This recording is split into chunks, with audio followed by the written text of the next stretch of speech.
C'est le grand retour de Abou, puisqu'en fait je viens d'enregistrer un single. J'ai tourné le clip là, il y a une semaine là. Je ne suis pas, tout le monde sait que je ne suis pas forcément un chanteur, mais c'est une musique d'ambiance, puisque j'ai une choriste qui chante avec moi. Et la musique parle de Zaya, d'accord. Qu'est-ce que tu racontes dans... Bah en fait, je raconte comme quoi que Zaya, je n'ai rien contre elle, que je n'ai pas de soucis et je n'ai aucun problème avec elle. Et que voilà quoi, Zaya, ça a été mon amie. Aujourd'hui, ce qui me désole aujourd'hui, c'est que bon, je n'ai plus aucun contact avec elle. Et ce qui me dérange en fait, c'est surtout que certaines personnes, en l'occurrence certains médias, m'ont fait passer pour un proxénète, alors qu'effectivement quand l'affaire a éclaté, il faut savoir que j'ai été quand même mis en détention parce que la seule et unique raison pour laquelle j'étais mis en détention, c'est justement qu'on me reprochait d'avoir mis en relation Zaya avec certains joueurs de l'équipe de France. Le Zaman Café est pas un endroit où des gens vont se prostituer, d'accord. Il se trouve qu'en fait c'est un endroit où tous les gens de la nuit se retrouvent là-bas. Pourquoi? Parce que c'est un after.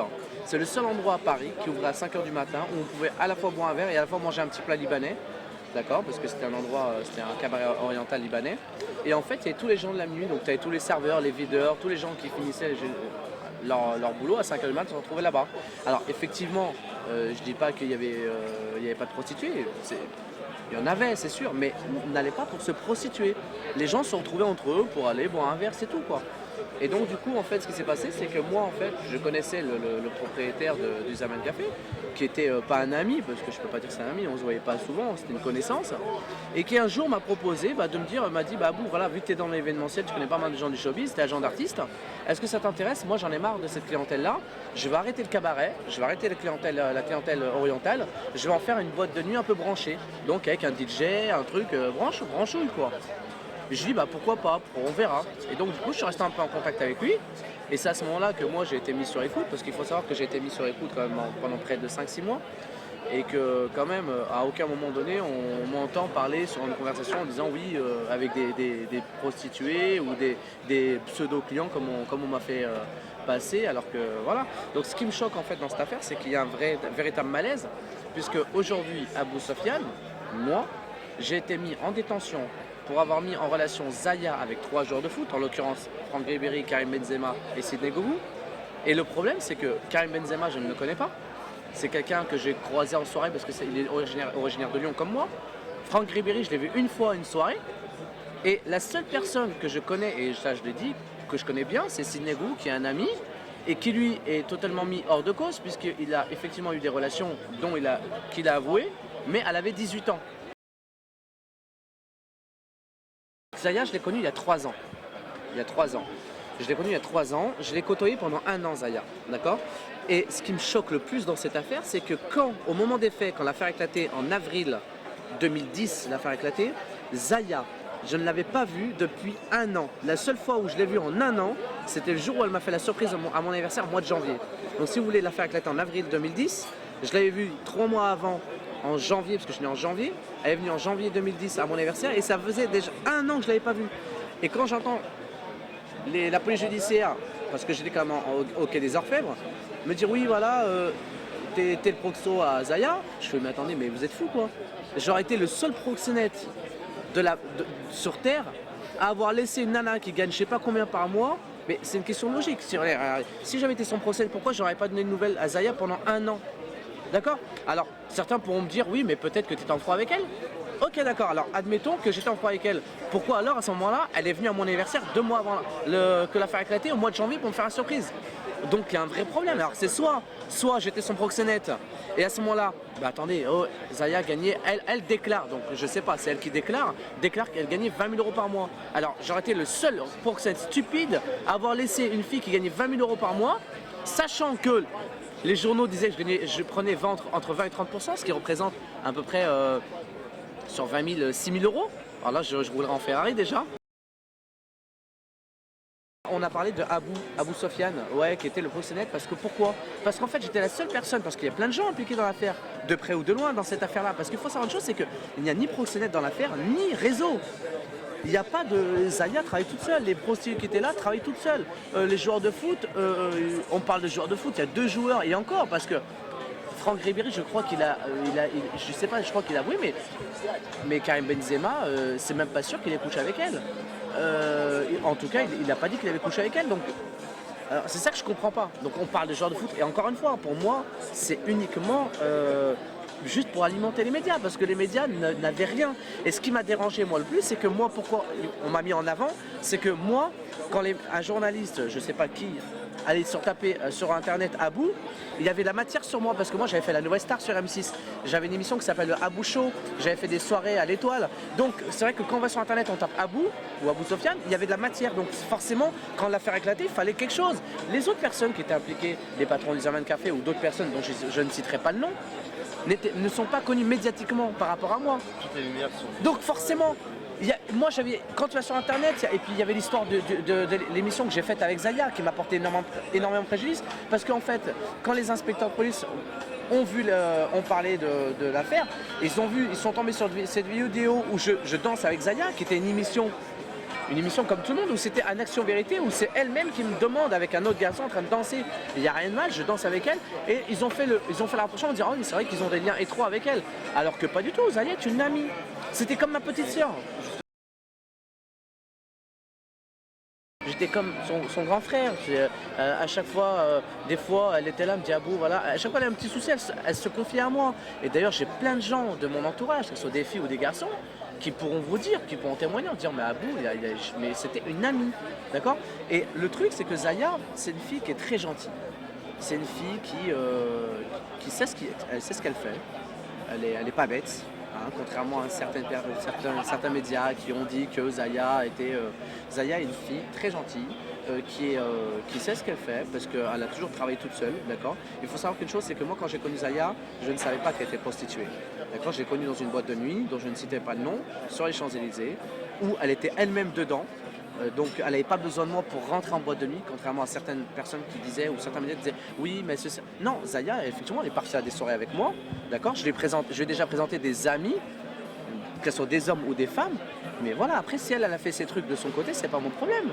Je veux dire, si moi je suis proxénète aujourd'hui, c'est-à-dire que tous les organisateurs de Paris, tous les patrons de boîte de nuit sont proxénètes.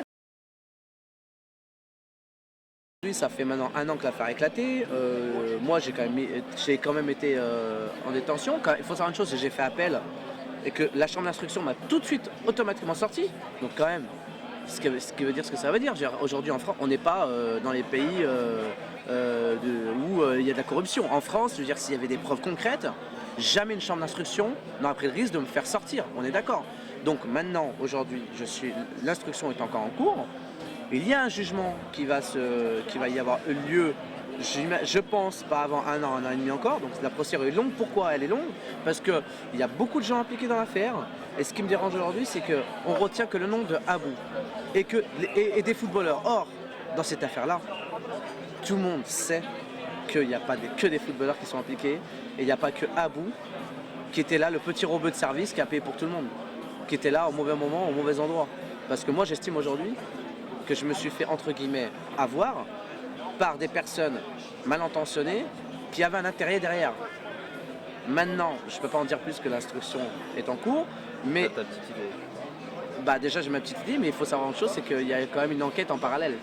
D'accord. Donc, voilà, je ne peux pas dire de qui est cette enquête, mais il y a une enquête qui est faite en parallèle pour savoir, parce qu'il y a quand même eu une machination et il y a une personne ou des personnes qui ont trouvé un intérêt à ce que cette affaire éclate au moment où il y a eu la Coupe du Monde. Mine de rien, il y a quand même beaucoup de gens qui m'ont soutenu, mais énormément qui m'ont tourné le dos. Alors que, et ce qui me dérange le plus, c'est que c'est des gens qui me connaissent très bien, qui savent très bien que je n'ai rien à voir. Je suis un mec je suis un mec sympa, qui est gentil, j'ai des copines que je présente à d'autres copains, mais qui ne sont pas forcément prostituées. Et je trouve que dans tout le lot de filles que je connais, il y a une prostituée qui a menti à tout le monde, qui a dit qu'à l'époque avait 18 ans alors qu'elle en avait 17. Ouais. Faut pas oublier que ça reste une escort girl, Zaya. C'est pas une nana qui vient nulle part, qu'on a obligé à faire la prostituée. Elle-même, elle le dit oui, moi je me prostitue depuis l'âge de 13 ans, je crois que j'ai lu dans un magazine. Et le pire dans tout ça, c'est qu'elle donne une seule et unique interview, c'est dans Paris Match.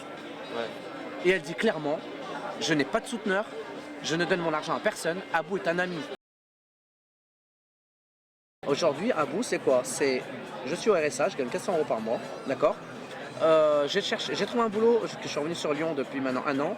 J'ai trouvé un boulot sur Lyon il y a maintenant 3 mois.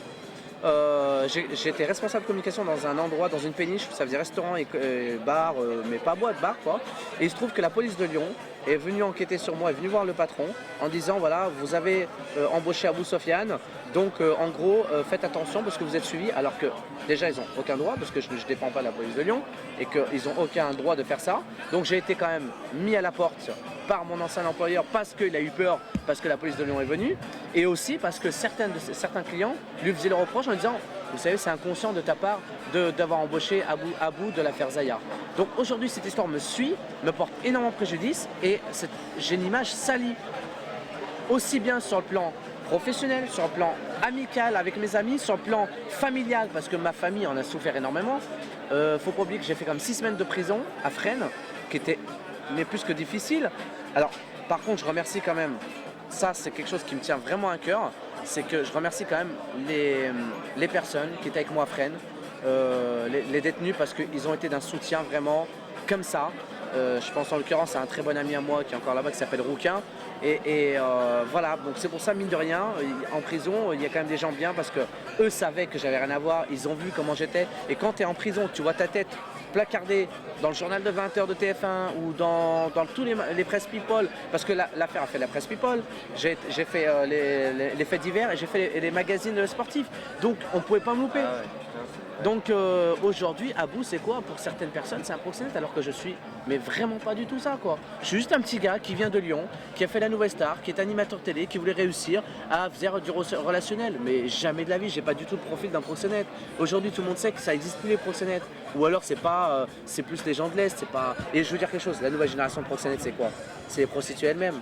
Elles ont des plans, elles appellent de copines, voilà, machin, puis c'est tout. Ça finit, on n'est plus dans les années 80, où voilà quoi. Mais bon, la roue elle tourne. Je pense que si je n'avais pas été rebeu, l'affaire n'aurait pas, enfin j'aurais pas eu tout ce que j'ai eu. Et ça c'est clair, et je maintiens ce que je dis. D'ailleurs aujourd'hui j'ai envie de dire quelque chose, c'est que l'année dernière j'ai même limite tiré la sonnette d'alarme, parce que j'ai dit bizarrement dans cette affaire, il n'y a que des Noirs et des Arabes qui sont impliqués. Puisque Franck Ribéry serait converti à l'islam, pour moi c'est un rebeu, Karim Benzema est algérien, Sénégal est black, et bizarrement, en plus avec ce qui se passe en ce moment, on parle d'histoire de quotas. Donc est-ce qu'il n'y a pas aussi un lien, tu sais, et moi je le sais, parce que même si je ne suis pas proxénète, Zaya je l'ai côtoyé, et j'étais dans le milieu de la nuit, je sais. Et je peux dire dans cette affaire-là, il n'y a pas que des joueurs de foot qui sont impliqués, et c'est ce qui me dérange. Mais c'est pas grave, la roue elle tourne, j'attends vite que l'affaire soit jugée, pour qu'au moins je puisse m'exprimer ouvertement. Voilà.